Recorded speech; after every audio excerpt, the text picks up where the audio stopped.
Ο ήλιος μου καίει την πλάτη, τα πόδια μου βρέχονται στο νερό. Μ' έχω κολλήσει και ψάχνω κάτι, το τέλειο κοχύλι να βρω.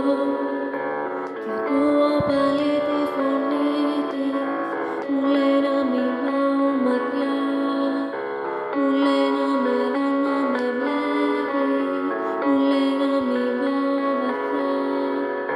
Να κάνω πως δεν την ακούω, έχω ένα κολλιέ να τελειώσω. Και μόλις βρω αυτό το κοχύλι, θα το δέσω και θα της το δώσω.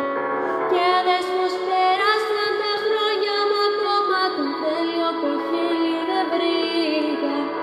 Κι έχω ένα δώρο μισθώρας, φωνίζεται σε ένα σιρτάρι για πρίκα.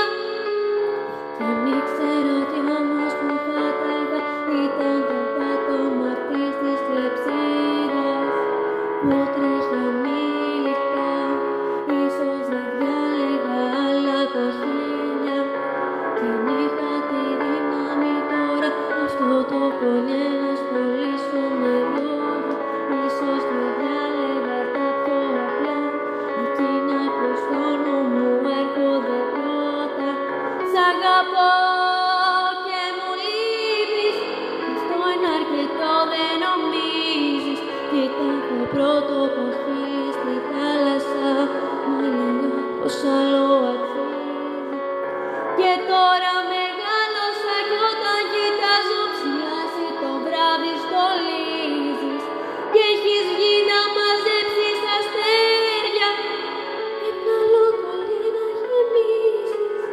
Κι έχω διπλώσει αυτό το κολλιέ, σφιχτά το έχω δέσει στα χέρια.